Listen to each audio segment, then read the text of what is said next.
Those mutas right there. They're like, this way, that way, step left, step right. Like, where are the Marines all not dead. at? Oh, wait. He's on full bases. The Marines are everywhere. It was perfect. The little reinforcement came in there, and it literally was kind of a triple take, if you will. At that point, you know you're out. You don't have the gas even to support to get the banelings. Obviously, you're not going to be able to get your muta count back up to that. It just goes to show how delicate that army composition can be as well. And if you just revert back to the game, where it all went wrong from Sleep is that he neglected to build lings. He was being incredibly greedy and skipping them. And all of a sudden, there was that bunker there, there was Marines inside, and he had to build so much stuff. And then he already realized that he was behind and was like, well, you know, I can try to be greedy and take a fast third or, you know, over saturate bases. And then he was just like, all right, whatever. I'm going to try this all in. And it didn't work, and then he had to fall back on, and he was always on the back foot ever since then. It was a rough game. It looks like the map choice for Sleep is now going to be Shattered Temple.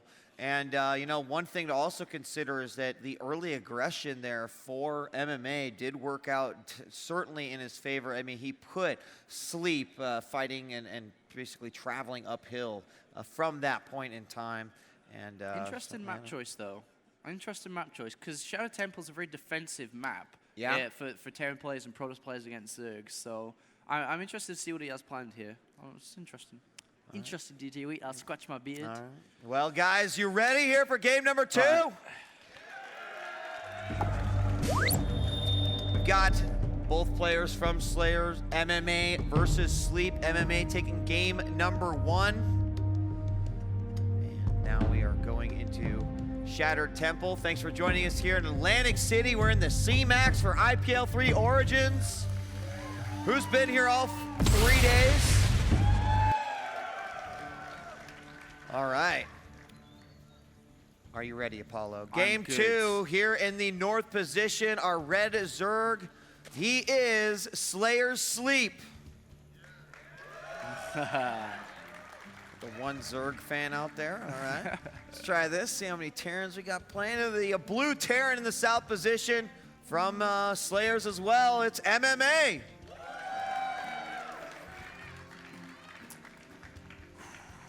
MMA also one of the cutest Korean players as well. He is. Don't know if you knew that. He is.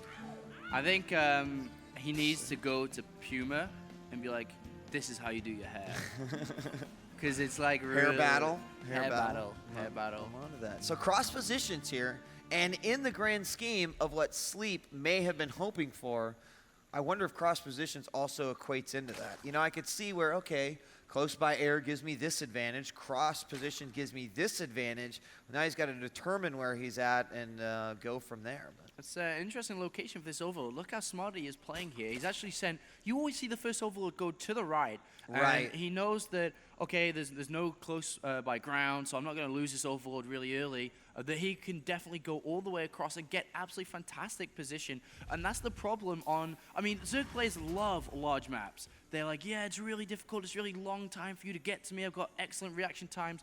But it's really difficult to scout. It's really difficult to get overlords in position because it's a long way to get there and your overlords are in danger. So he sent his first overlord all the way there and it's going to get there in time. If he'd sent the second one, that would have got sniped because that would have not even been close. Yeah, I mean, you're absolutely right. The other great thing about it is that we saw earlier the timing of some of these players as they go, okay, right now, if he's spawning cross positions, I should see his overlord. I'm going to check. Yep, there it is.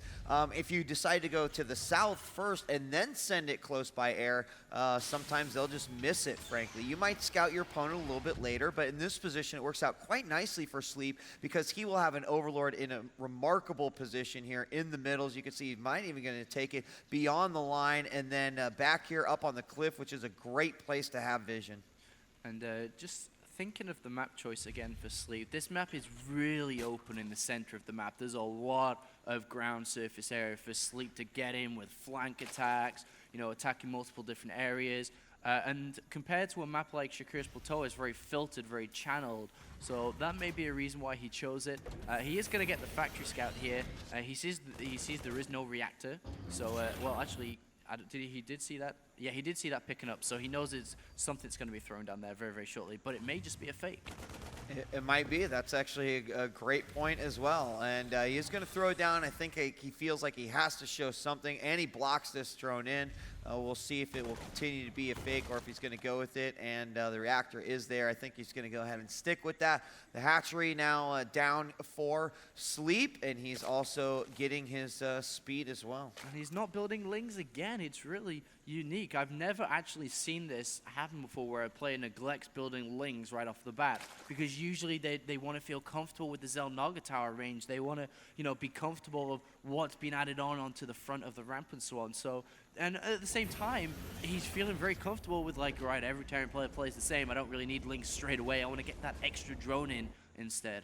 And, I mean, to counter that, he did decide to put down this blind spine crawler a little bit earlier. And, you could call it blind, but he did see everything going on in the base. I think that probably his line of thinking was like, well, I'm going to get this up no matter what. This is going to get up before any potential Hellion can come in, and then I'll follow up my lings behind that, also giving him the advantage of having speedlings the moment that one of them pops from that larva. And he is going to get his first set out here, and now we've got 8 on the way. So he should be sitting in pretty good position, already having that one spine crawler up. He's also just checking on the sides over here, make sure everything is okay. Ling is going to chase one Hellion away from the middle of the map, and that Overlord has now also put himself in a great little position. So look at the type of information that Sleep is getting right here. He sees the command center going up, etc., and the Ling's now working on the rocks for a potential quick third. Yeah, it's a really good location, and the layer is relatively late, actually. It looks like he's just going to play for a fast third base here, so maybe Roach Ling, Baneling, and Festa kind of style. And you can see he's really pushing his drones, and this is interesting play. I mean, he's definitely going to be taking the third base now. The timing of the layer is well over. The evolution chamber, though, has to be hit down. He has to have that so he can continue with upgrades. And I think we're going to be seeing a rather different style from Sleep. Yeah. I mean, there are so many Hellions coming out right now. I mean, his numbers are going to be incredibly high with just the one spine crawler. I mean, these Lings are going to get fried. He's in a lot of danger. You need a Roach Warren with this. You need a lot more Lings. It's spotted, though. Yeah. He didn't kill that Ling, so he's going to know that it's coming. There is going to be another spine crawler thrown down there, but will it be too little too late? We have a block by the Queen. Looks like they might be able to get a few hits off here. If they take out that Queen and there is an easy route into the main, it could be very, very scary and possible quick victory, but a lot of Lings coming out. They're going to go for the surround here, and a few Hellions do manage to go down, but now out of the range of the spine crawler. Second spine crawler on the way. Both of these Queens may go down as more Hellions are reinforcing, and if they take out these Queens, they're going to have free reign all over this base, and there they're going to start to go. More Lings on the way, but they have no surface area in order to attack, and MMA just frankly makes a ton of Hellions and may be able to end it right here. Yeah, I mean, he could eventually he'll be able to snipe the hatchery if he stays there forever, but the Lings are getting more and more out. He should just pick up a spine crawl and go put him. Okay, he's doing it now. He should definitely put them down. He may get the evolution chamber to cancel the upgrade on this, but more Hellions are coming out. He is transitioning out of it, getting stim and so on, but we are going to see Lings go in very, very shortly. Oh no, he leaves his front door wide open, and that means 4 Hellions into the base. The spine crawls are done, but it may not matter. Most of the drones here inside the main, they're going to set themselves up. They aren't Blue Flame. That might be the only thing that's saving him, and he cleans up everything, but there's no reaction here. 25 drones have gone down so far, and more are on the menu. 29, 30, 31. 31 drones is down to 25 versus 40 SCVs.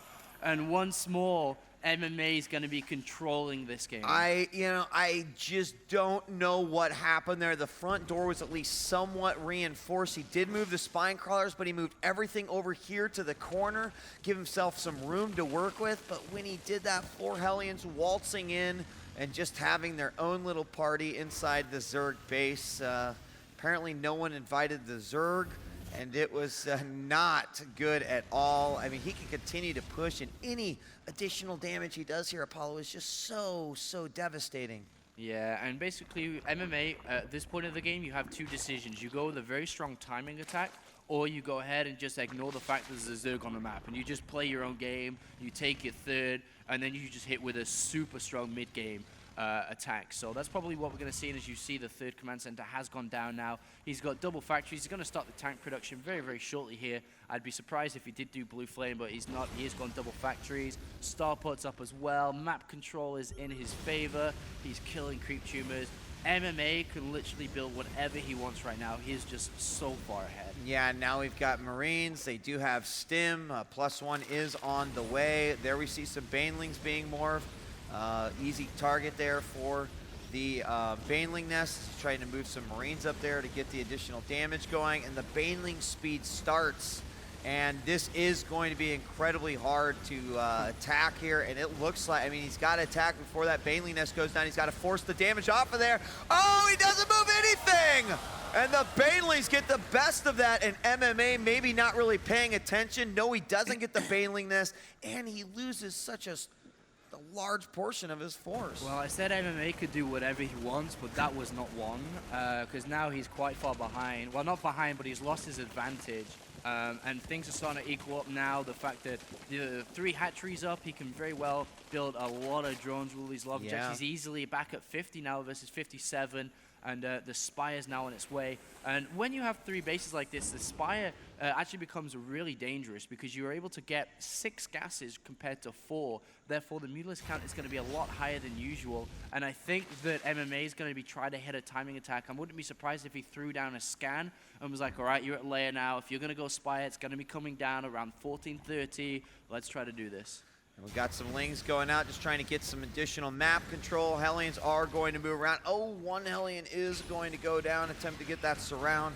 And no, actually, both of them do survive. Looking very, very low, but now over in the middle, look at the third base, looking pretty good for Sleep. And despite losing so many workers early on, still 31 lost. He seems to be making a comeback here. He is just behind a little bit, but here's that inevitable 15, attack. 16 drones in production as this moves out. No. He's lost that cycle. And he's going to have a good economy, of course, but will he be able to hold this push?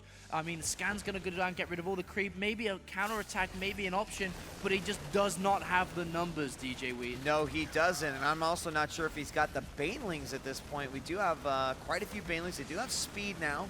The tanks are sieged up in the back. Both those spine crawlers go down. No more Banelings, though, as the nest that was used as a wall to try to keep Hellions out of the main is down. And that means that these are going to be the most important Banelings that Sleep has ever used, because if they do not connect here on properly for an attack, then he is out of this tournament and MMA will be moving on. We now have the one Viking out, and here we go as they move forward. Oh, the Banelings get in range of the siege tank, and MMA in a great position. 10 Mutalisk are about to pop, though, and the Marines are at 1-0. There's a medivac here. I'm not sure that's even enough, to be honest. 118 supply versus 145. Mutalisk go down straight away. There's a Viking in there as well. Yeah, I mean, this is looking rough, and here they're going forward again, but they don't even realize what is behind all. Actually, they do, because he's on the creep, and so he's got vision everything. So, I mean, it's like, it's a tough decision, right? When do you attack? When's going to be the right time? You wait for your mutas, you go in, and he's going for it. He's going to try to trap these Marines, not let them get closer. A few of them do go out, but the Banelings are pretty much done for. They're gone. We will stop this drop into the main, but it doesn't even have enough mutas here. It looks like he will clean this up, and he's going to have like 1 or 2 left. Wave 2 arrives, though. 1-1 upgrades, a lot of Marines. Yep. There are 20 Lings in production, so that may be an opportunity, but the tanks are in great position. Look at the radius of them, almost touching the hatchery, but they are undefended. If the Mutalisk are killing the tanks. Yeah, he's got to move those Marines back, and he does. But really, I mean, he took out the natural. If he pushes forward anymore, leaving those open, wide open yet again. If he pushes forward anymore, it really, really worries me for Sleep here that the Spire sitting right there. That could be another very, very easy and beneficial snipe coming out for MMA.